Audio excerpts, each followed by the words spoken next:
ত্রয়োদশ জাতীয় সংসদে সংরক্ষিত নারী আসনে নবনির্বাচিত ৪৯ জন সংসদ সদস্য শপথ নিয়েছেন। স্পিকার হাফিজউদ্দিন আহমদ তাদের শপথ বাক্য পাঠ করান। নবনির্বাচিত সংসদ সদস্যদের স্বাগত জানান প্রধানমন্ত্রী তারেক রহমান। নতুন এমপিরা বলেন, শুধু নারীর ক্ষমতায়ন নয়, সংসদকে জবাবদিহিতার কেন্দ্রে পরিণত করতে চান তারা।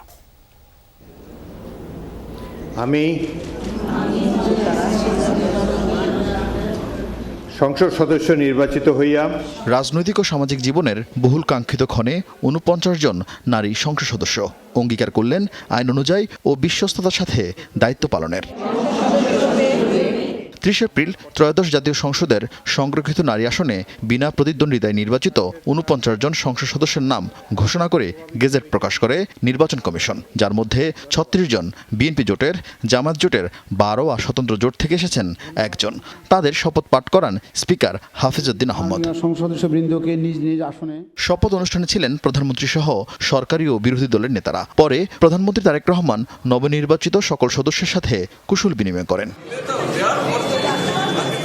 নবনির্বাচিত এমপিদের নির্ধারিত সংসদীয় আসন না থাকলেও তারা নারীর ক্ষমতায়নে ভূমিকা রাখবে বলে প্রত্যাশা জানান চিফ হুইপ নুরুল ইসলাম মনি। পুরো বাংলাদেশে নারীদের ক্ষমতায়ন করার জন্য আমরা যে কাজ করছি সেই কাজকে তারা আরও বেগবান করবে। আমরা ইতিমধ্যে ফ্যামিলি কার্ড দিয়েছি, আপনারা জানেন, নারীকে ক্ষমতায়িত করা এবং অভাব দূর করা, স্বাবলম্বী করার প্রত্যয় হিসেবে এই কাজ করা শুরু করেছেন। তাই নারীরা এখানে আসার কারণে সেই কাজটা আমরা সুদৃঢ় হবে এবং আরও শক্তিশালী হবে। গণতন্ত্র, আইনের শাসন ও নারীর ক্ষমতায়নে কার্যকর ভূমিকা রাখার প্রত্যয় জানান নবনির্বাচিতরা। আমি পশ্চাৎপদ নারীদের নিয়ে কাজ করতে চাই। আমি বাংলাদেশের যে কোনো জায়গায় যে কোনো অন্যায়ের প্রতিবাদে রুখে দাঁড়াতে চাই। অসহায় নিপীড়িত মানুষের কথাগুলো আমরা সংসদে বলবো এবং যথাযথ আইন প্রণয়নের মাধ্যমে এই সকল সমস্যা সমাধান হবে, এই পথ আমরা সৃষ্টি করব। আমি আমার সর্বোচ্চ সহযোগিতা করব সরকারের যেসব ভালো কাজ আছে, এবং আমি চাইবো যে আমরা যেভাবে তরুণরা সংস্কারের পক্ষে দাঁড়িয়েছি, সরকারের যেন গণভোট সংস্কার এগুলোর পক্ষেই দাঁড়িয়েছে। যেই বাংলাদেশে আর গুম খুন হবে না, মায়েদেরকে অপেক্ষা করে থাকতে হবে না তার সন্তানদের জন্য।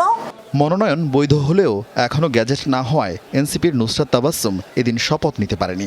যদিও নুসরাতের গ্যাজেট ঠেকাতে ইসিতে চিঠি দিয়েছেন এনসিপির আরেক নেত্রী মনিরা শারমিন। আরেফিন শাকিল, যমুনা নিউজ, ঢাকা।